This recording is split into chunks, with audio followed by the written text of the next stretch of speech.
Escatología Bíblica, Ciclo 2, Audio 8.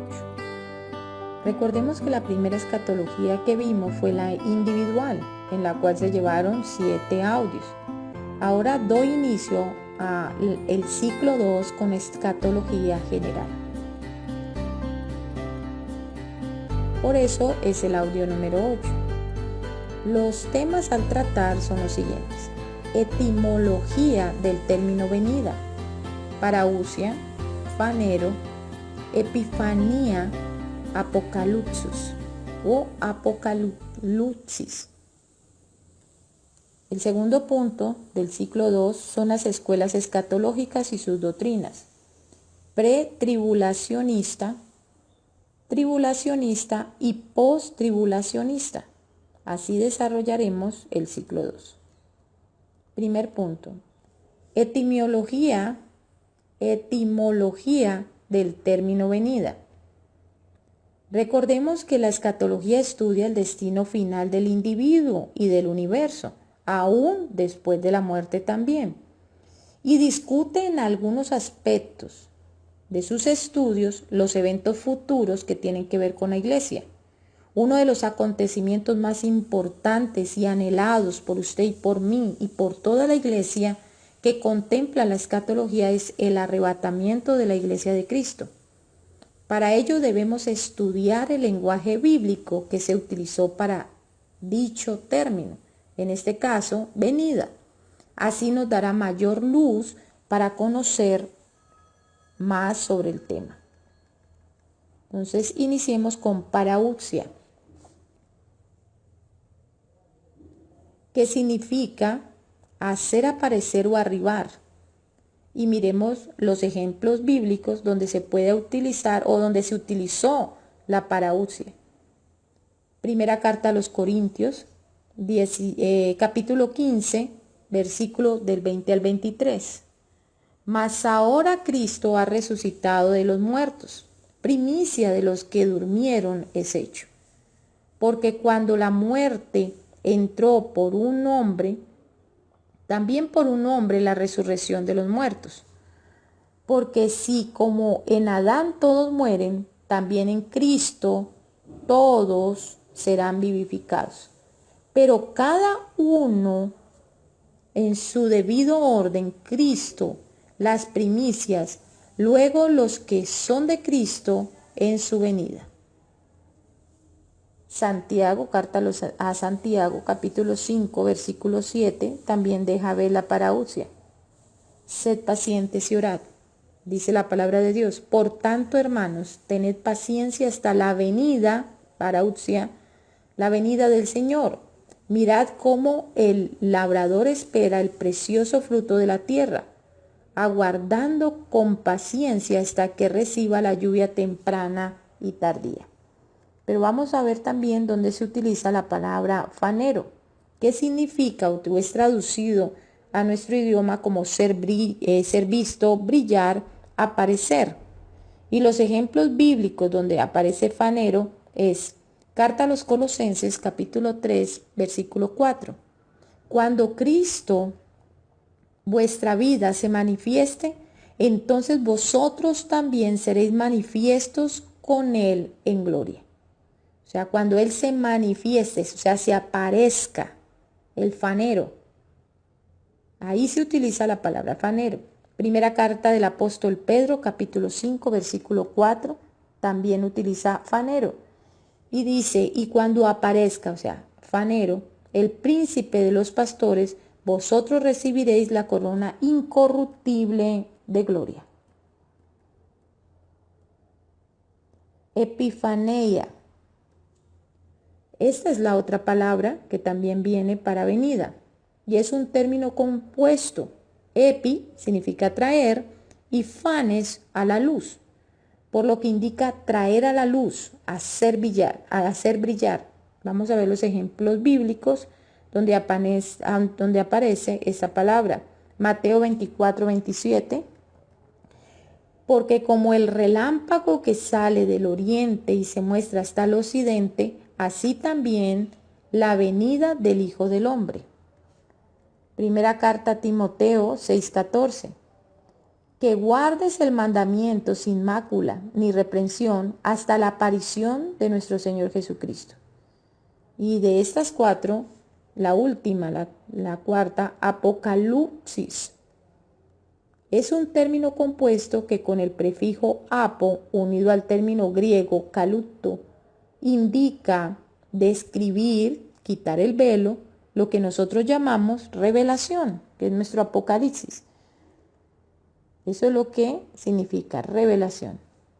Estos 4 términos que acabo de presentarles se utilizan tanto para el arrebatamiento de la iglesia, y coloque mucho cuidado, como también para la venida de Cristo. Por eso es muy importante que usted sepa ubicar si está hablando en la venida, si se está hablando de la venida por nosotros, por su iglesia como arrebatamiento, o se está hablando en la palabra de Dios como la segunda venida en la tribulación. ¿Por qué es importante? Porque hay pasajes que siempre están hablando del arrebatamiento, pero hay otros pasajes que están hablando de la segunda venida de Cristo, indicando que los que están hablando, escuche bien, escuche para que pueda interpretar bien, los que están hablando de la venida de Cristo nos corresponden a nosotros. Del arrebatamiento de Cristo nos está hablando a nosotros. Ahí corrijo, de lo que está hablando del arrebatamiento, o sea, de la venida de nuestro Señor por nosotros, pero para ser arrebatados hacia Él, esos textos son aplicables para la iglesia contemporánea, para la iglesia de ahora.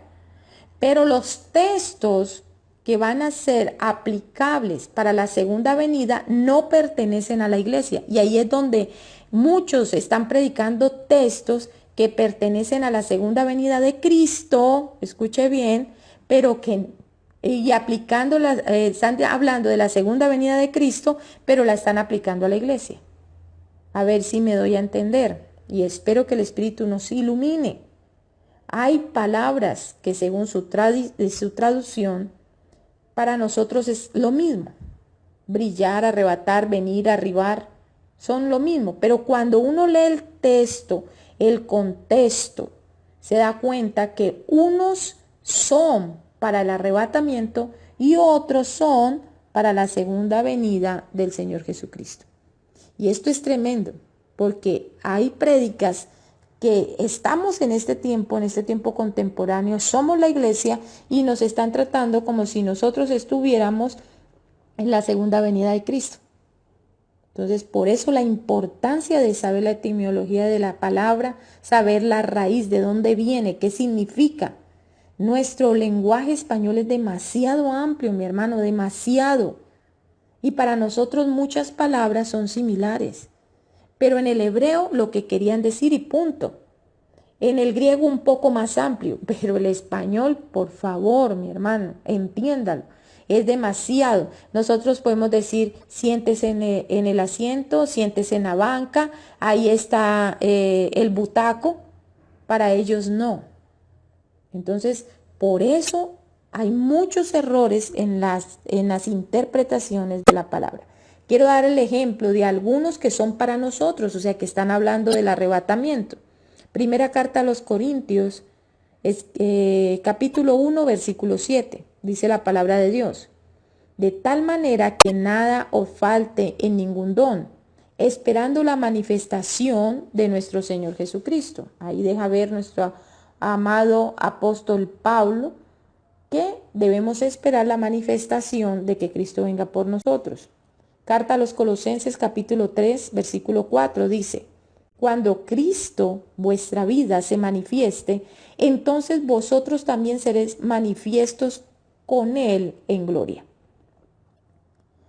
En cambio hay textos bíblicos que indican que es la segunda venida de Cristo. Por ejemplo, cuando el apóstol Pablo habla en su carta, cuando el apóstol Pedro, primera carta del apóstol Pedro, capítulo 4, versículo 13.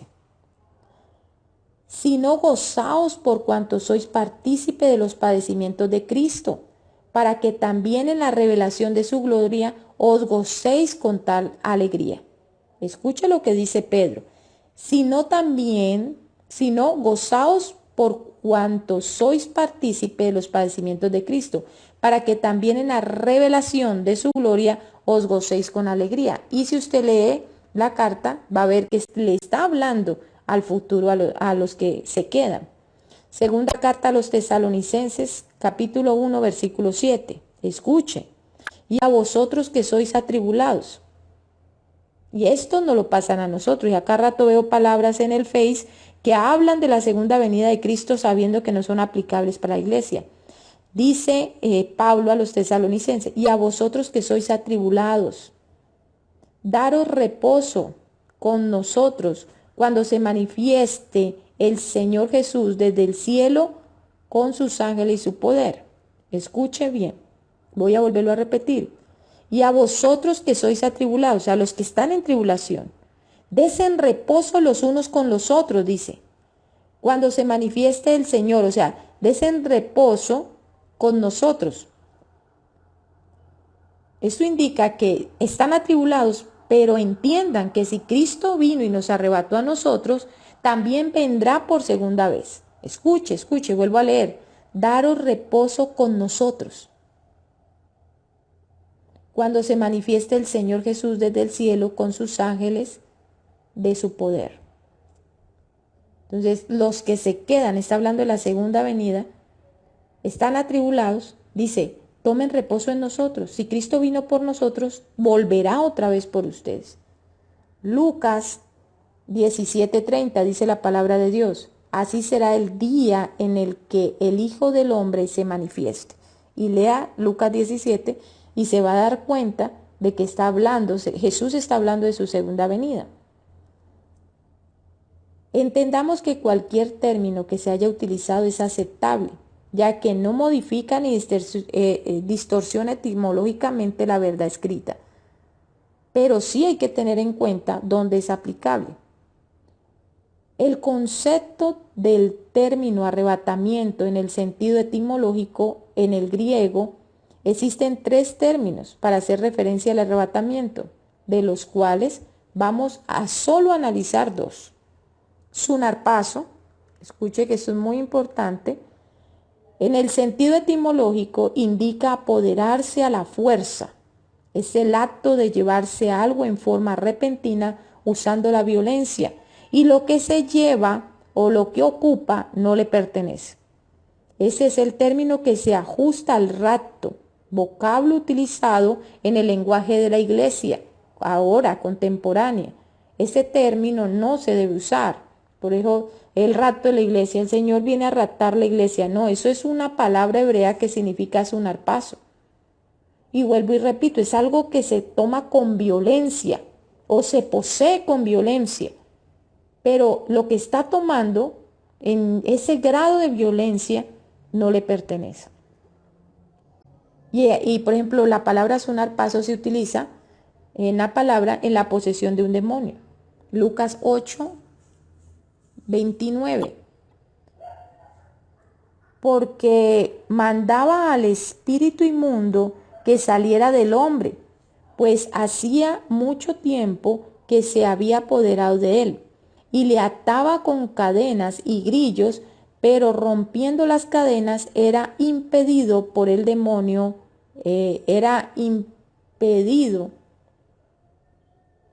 impelido por el demonio a los desiertos, o sea, llevado por el demonio al desierto. Entonces, un sunarpazo es cuando una persona es poseída por un demonio. No tiene por qué estar ahí. En forma violenta lo toma y en forma violenta entra.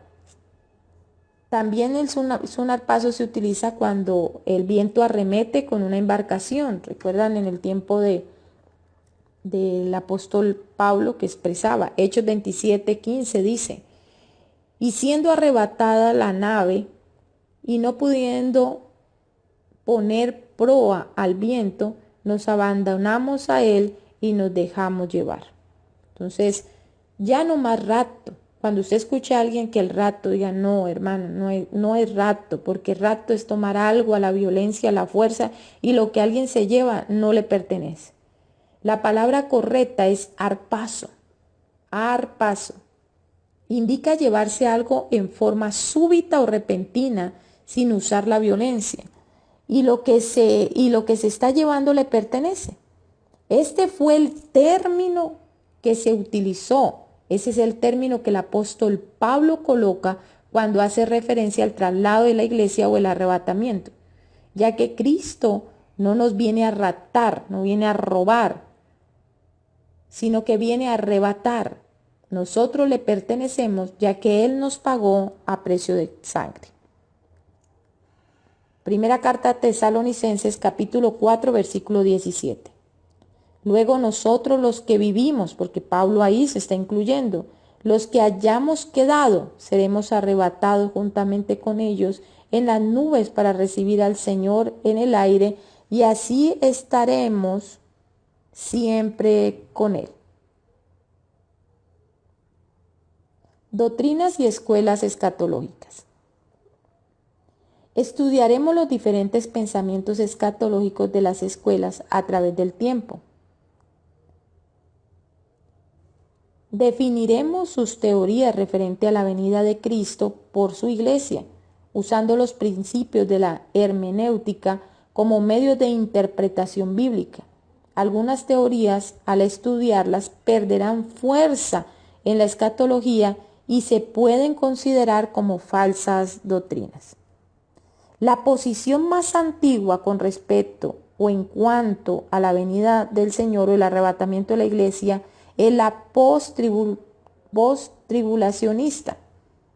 De hecho, esa ha sido la única posición de la iglesia cristiana por muchos siglos de historia, incluyendo los reformadores protestantes del siglo XVI. Pero no fue sino hasta mediados del siglo XIX, después de 1830 y los comienzos del siglo XX, especialmente después de la Segunda Guerra Mundial, cuando se propagó la creencia muy popular entre algunos grupos protestantes de que la iglesia no pasaría por la gran tribulación. Esto es importante porque esto es historia, mi hermano. A muchos no les gusta la historia, pero tú cómo vas a hablar, cómo vas a conocer de las cosas si no sabes la historia. Y esto es importante. Mucho tiempo se creyó que la iglesia iba a pasar a la tribulación y a la post-tribulación, o sea que iba a pasar toda la tribulación y luego vendría Cristo. Pero gracias a los reformadores, a un Martín Lutero, a un Calvino, gracias a los reformadores fue que se ajustó esa parte que usted ahora como protestante, como yo como protestante, podemos decir que nosotros no vamos para la tribulación y menos para la gran tribulación. Esto nos lleva a preguntar si la iglesia estuvo equivocada por tanto tiempo sobre un tema tan importante como este, o si los que se equivocan, los que han traído una nueva doctrina. El siguiente es un estudio desarrollado con el propósito de investigar cuidadosamente el texto bíblico con relación a la doctrina del arrebatamiento de la iglesia, mal y comúnmente referido como rapto. Por más de 100 años se ha debatido si el arrebatamiento de la iglesia tendrá lugar en determinado tiempo. Algunos defienden sus posiciones. Dicen que es pretribulacionista, o sea que ellos defienden que se va a dar antes del periodo de la tribulación. Otros defienden medio tribulación o tribulacionista, que ellos defienden de que a la mitad de los 3 años y medio es donde el Señor va a venir por su iglesia, y otros la post-tribulacionista, que afirma que se da después del periodo de la tribulación. Lo cierto, mi hermano, es que el tema del arrebatamiento perdió fuerza, escuche, perdió fuerza como doctrina bíblica. Por eso es que nosotros casi no escuchamos que la gente predique sobre el arrebatamiento. Predican sobre la prosperidad, predican sobre la siembra, predican sobre pactos, pero casi no se escucha predicar sobre el arrebatamiento sabiendo que estamos tan cerca. ¿Por qué no preparamos a los que estamos cerca para este acontecimiento? Esa es la esperanza. Por nuestra fe alcanzamos la salvación, pero la esperanza de la iglesia es el arrebatamiento y ya no se habla. ¿Y sabe por qué? Porque se cometieron muchos errores de interpretación. Escuche. Lo cierto del caso es que el tema del arrebatamiento perdió fuerza como doctrina bíblica, dando lugar a otras doctrinas aisladas de la verdad.